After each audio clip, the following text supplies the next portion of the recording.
Hola, ¿qué tal? Yo soy Diego Rosales, estoy en la carrera de comunicación social. Me desempeño en este momento como periodista en HSB Radio porque manejo un programa de opinión de lunes a viernes de 3 a 5 de la tarde. Lo estudio como complemento a mi carrera. En el día de hoy vamos a analizar un poco lo que es la antropología y la cultura.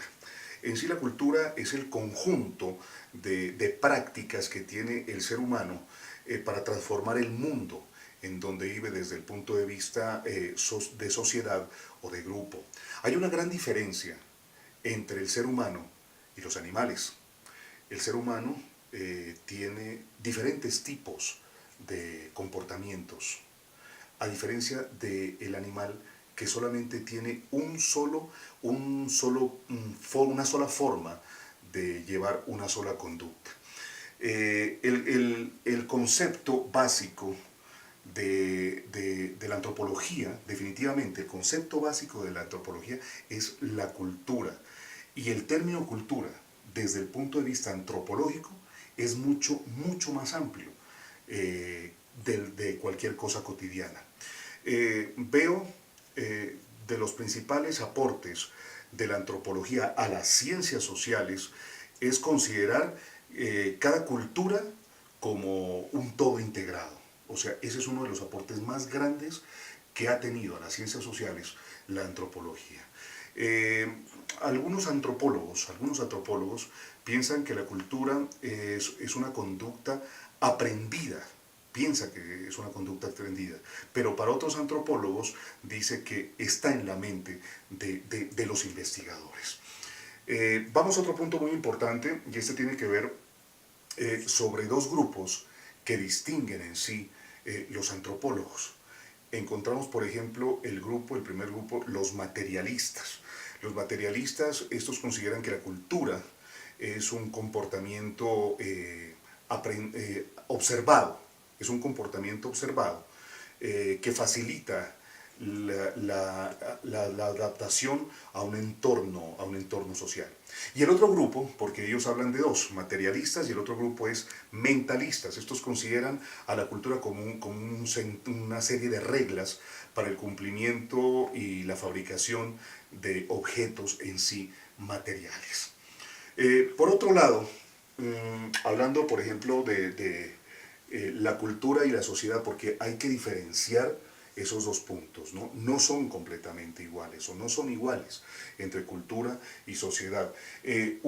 Por ejemplo, se puede hablar de un individuo que sí puede pertenecer a la sociedad, hablando de la diferencia. O sea, un individuo puede pertenecer a una sociedad, pero no puede pertenecer a una cultura. Por ejemplo, la sociedad es un grupo de individuos unidos que están unidos por unos principios comunes, ¿ya? Unos principios comunes, y pues tienen ellos una serie de relaciones interpersonales. Pero, por ejemplo, la cultura en sí es el modo de vida de un pueblo. La cultura en sí es un modo de vida de un pueblo. Y la sociedad es un grupo de individuos con un mismo modo de vivir. Para finalizar, vamos a ver tres significados o tres palabras que vamos a conocer su significado. La primera tiene que ver con la enculturación, ¿ya? La enculturación es ese aprendizaje consciente e inconsciente en el cual las generaciones jóvenes aprenden de las generaciones mayores, ¿ya? Eso va de generación en generación, pero las generaciones jóvenes aprenden de las generaciones mayores. Es la enculturación. La otra es el relativismo cultural. Esto quiere decir que, por ejemplo, los valores del bien o del mal, que las pautas negativas o positivas, son relativas entre culturas. Un ejemplo, la poligamia. La poligamia para una cultura puede ser normal, positiva, pero la poligamia para otra cultura totalmente negativa. O sea, eso es el relativismo cultural. Y por último tenemos el etnocentrismo. El etnocentrismo es como esa gran parte de individuos que piensan que su cultura está por encima de las demás culturas, que su cultura es la que vale, las otras no. Por eso tengo, y voy a traer a colación rápidamente, una narración sobre la cultura cherokee, en la cual ellos hablan sobre la creación y dicen que el creador primero creó el horno y luego tomó barro y armó 3 figuras de barro con forma humana. La primera la formó, la metió al horno, pero como no sabía el tiempo exacto que tenía que mantenerla allí, pues esta figura salió blanca, insípida, y de allí nace la raza blanca.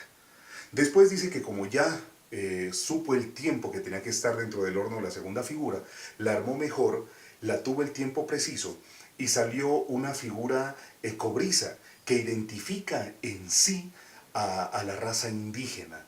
Y entonces ellos la ponderan muchísimo. Pero entonces al estar armando esa segunda figura que les pareció muy buena, se olvidó de la tercera. Y esta tercera se quemó y quedó oscura. Y esta es la raza negra. Allí nos podemos dar cuenta que los indios cherokees en esa narración empiezan a ponderar la cultura de ellos por encima de las demás. Ahí estaba esta explicación sobre la antropología y su cultura. Mi nombre es Diego Rosales, lo repito, y muchas gracias por escucharme.